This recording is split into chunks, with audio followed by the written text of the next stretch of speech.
Hi, this is Scott Garibay, and today we're going to talk about Dungeons & Dragons, and we're going to talk about D&D Dungeons & Dragons Canon Hardbacks, the second most valuable books in the world, and installing Provenance in D&D Canon Hardbacks. Let's get into it. All right, so let's talk about D&D Canon Hardbacks. It is my supposition Dungeons & Dragons D&D Canon Hardbacks are the second most important books in the world. What's first? Sacred texts. For me, that is the Holy Bible. 66 books, right? Carries the good news. Jesus Christ, you're a sinner. You die. You're a sinner. You will stand before the judgment throne, and God will say, "Are you perfect?" And you will say, "No, I am not." And then he'll "Okay, you must be put out from my presence forever." And you will go to the hot place for all of eternity. Or you will say, "No, I am not. Your son over there covered it with his blood, salvation. I said this prayer. Jesus, I know I'm a sinner. I know I cannot save myself. I know you died to stand in front of the judgment throne for me, and your death can be my life." Right? If you say those words and you believe them, if you pray to God and ask for salvation, you are saved forever. Okay? That's my holy text. The other people have other holy texts, right? These are the most valuable books in the world. The written word is the most incredible piece of technology that humanity has ever come up with. You have sacred texts, and then you have the secular text. Gary Gygax dropped Dungeons & Dragons in 1974. And from that moment forward, we started to get the D&D Canon Hardback. We started getting them in the late 70s, and we get them today, every 3 months. Now, what we're going to talk about right now, okay, is you got D&D Canon Hardbacks, and I got D&D Canon Hardbacks, okay? What we're going to start talking about now is establishing provenance for every D&D Canon Hardback that we own. And here's why, okay? So, because we understand that these are the second most valuable written texts ever created by humans, right? You could take an original manuscript of Shakespeare and I would burn it before I would get rid of a single D&D Canon Hardback ever, right? Shakespeare's work is trash compared to what a bog standard Dungeons & Dragons 5th edition a bog standard Dungeons & Dragons 5th edition Dungeon Master is saying today, right? I'm the only one who's tracking this. I'm the only one who knows it so far, but we're going to spread it. We're going to set it right on what. And the reason why is Shakespeare just wrote a bunch of crap for everybody, right? A dungeon master crafts stories in real time that have the power to impact and change humans personally, right? That came from Gary, right? Shakespeare's junk is worthless compared to Sally's game that will run this Saturday, right? Because her game can change people. It can impact people. It's a narrative that's targeted to the core, right, of that person's heart, their mind, right down to the soul, right?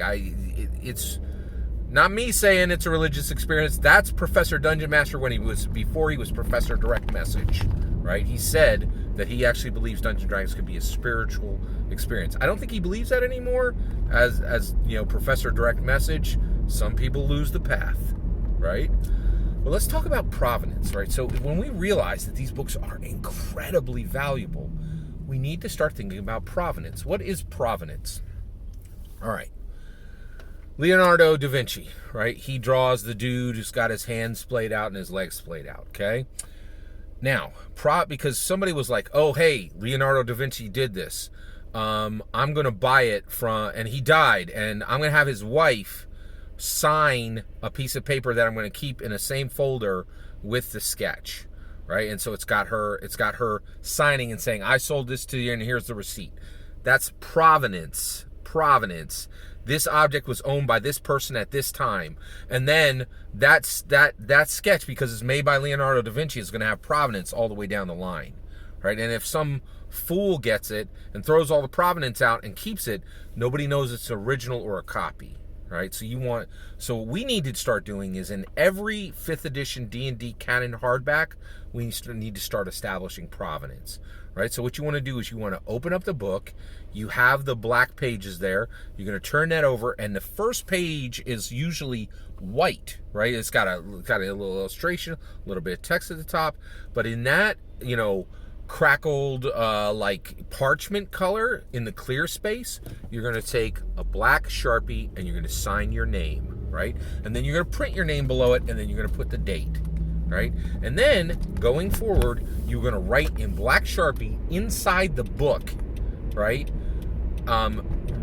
What you ran it with, when you ran it, who you ran it with. Now, usually what I do is you don't want to assume you don't want to assume you have the right to report everything that ever one of your players ever did. So I usually just write in their first name.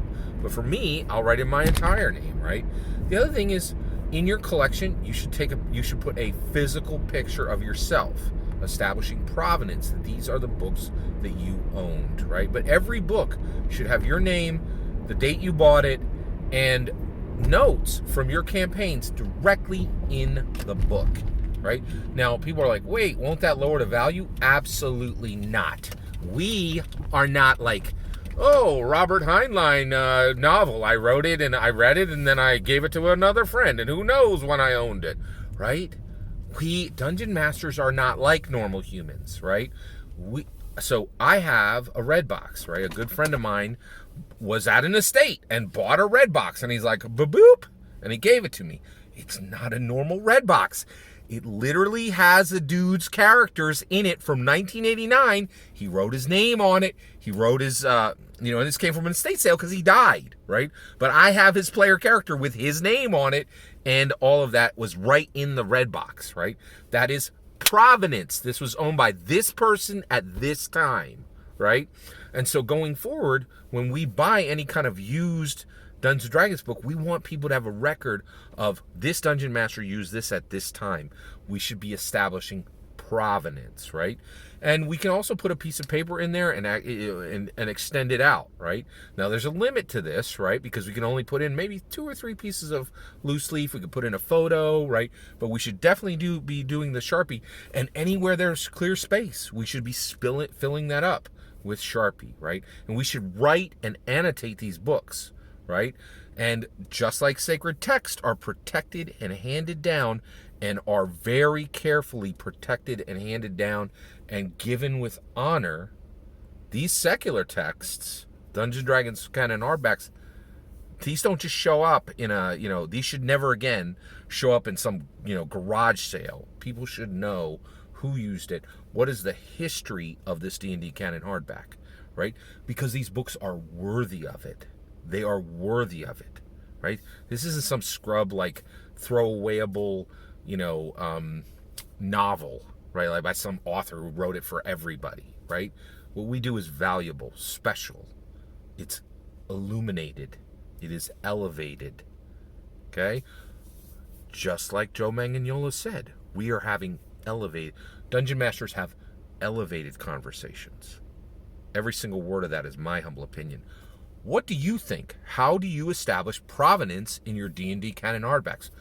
Are you not establishing canon in your D&D hardback so that when your Dungeon Master Guide, when your PHB, when your Monster Manual is given to the next person, there's no record of who used it before and who changed the world, who transformed themselves and changed the culture they lived in with it, as Joe Manganiello said? Please tell me that's not true. Okay? Every single word of that is my humble opinion. What's important is when I get to hear your humble opinion, when you get in the comments and send your traffic. Please consider liking and subscribing, and have a wonderful millennium.